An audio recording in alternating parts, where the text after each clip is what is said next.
detik.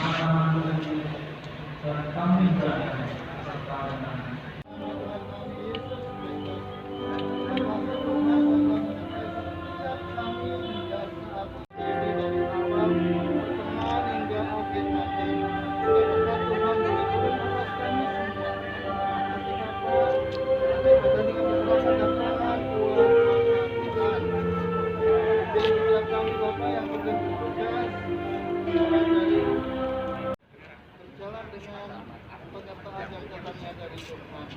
Ampuni salah dan dosa kami hanya di dalam nama Tuhan. Ini Pak, ajar segala.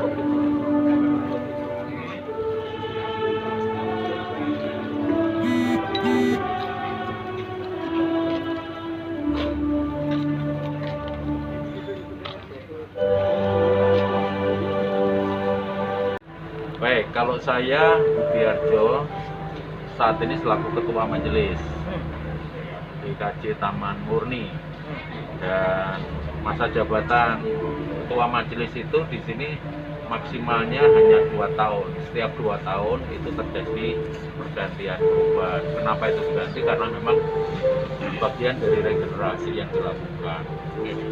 Kemudian untuk acara ini memang acara untuk pentabisan sahabat saya Vikaris Christian Galabara Alfa Dio Putra yang semula kita rancang tanggal 28 Juni tahun 2020. Kemudian karena situasi saat itu memang baru gonjang-ganjing untuk penyelenggaraan kegiatan, akhirnya kita mundur di tanggal 27 November. Nah, tanggal 27 November itu ada sahabat kita yang kena COVID. Makanya kita mundur lagi, kita nggak berani nanti jadi klaster di gereja ini, sehingga kita undur lagi tanggal 2 Februari ini. Jadi tanggal-tanggal ini sebenarnya tanggal-tanggal sejarah. Kalau tanggal 2 Februari ini adalah tanggal saat kita meresmikan bangunan gereja ini. Kalau tanggal 28 Juni yang 2020 itu lahirnya GKJ Taman Murni. Jadi sejarah. Kemudian mau mundur 27 November itu hari lahirnya yang mau kita tabiskan jadi pendeta. Itu kita pilih tanggal-tanggal yang memang gampang diingat dan seterusnya. Dan kenapa kita mengambil saat ini, kita tidak mau mundur karena kalau mundur lagi kita sudah akan menjadi ragu-ragu ini sungguh-sungguh atau tidak untuk memanggil pendeta. Akhirnya ya kita putuskan kita laksanakan yang paling sederhana. Jemaat kita tidak ada yang hadir. Mereka mengikuti di rumahnya masing-masing live streaming. Konsumsi kita edarkan di semua jemaat.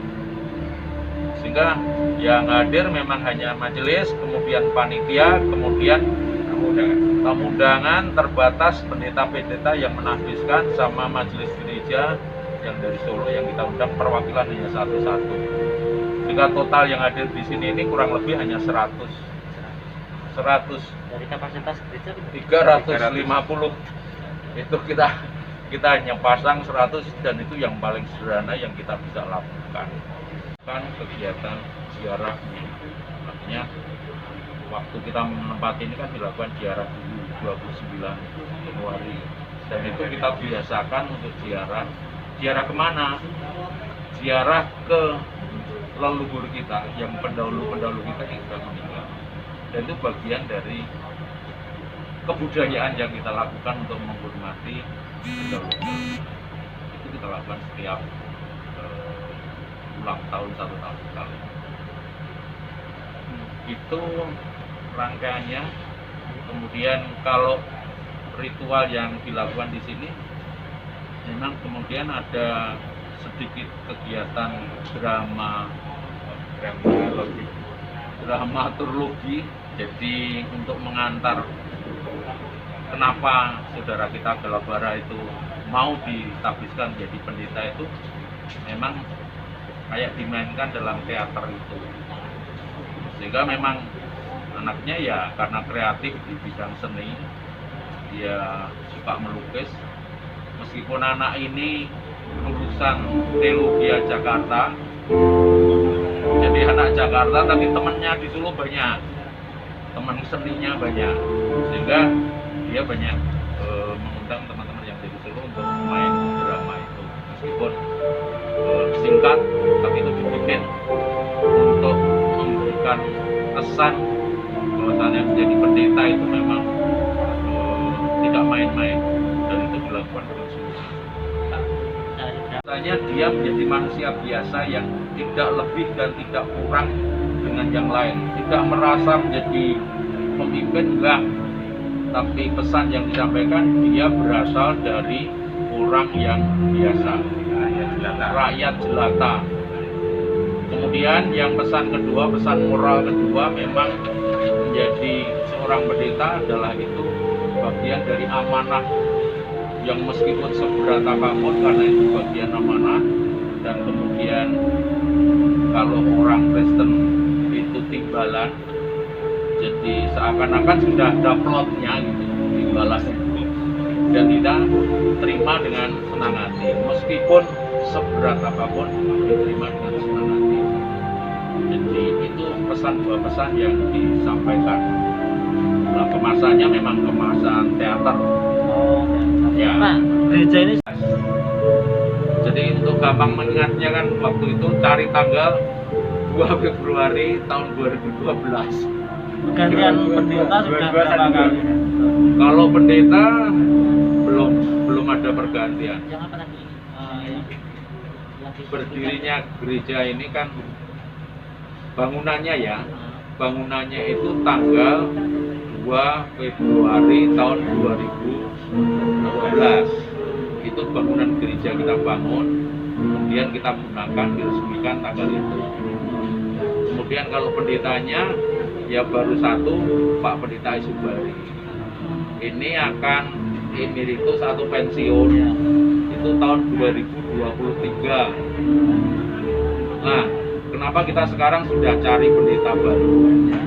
Karena memang menurut penelitian, jadi kalau pendeta yang lama dan baru ini penggantiannya itu terlalu mepet, ini kemungkinan akan terjadi konflik internal sangat besar. Tapi kalau ini agak panjang, pendeta lama dan baru ini bisa saling mengisi gitu, ini akan lebih baik. Menurut penelitian kayak begitu. Sehingga kita tidak nunggu ini selesai baru nyari, enggak. Jadi sudah ada penggantinya. Iya, harusnya dipersiapkan, kemudian ada sesuatu yang memang diteruskan kemudian. Jadi budayanya kemudian bisa diteruskan ke pendeta yang baru. Ini menggantikan Pak Sumadi itu tadi. Kedepannya. Kalau sekarang pendeta kita juga dua. Ya. Pendeta kedua kalau sekarang. Tapi tahun 2023 Pak Is umur 60 tahun, itu beliau tentu akan emeritus.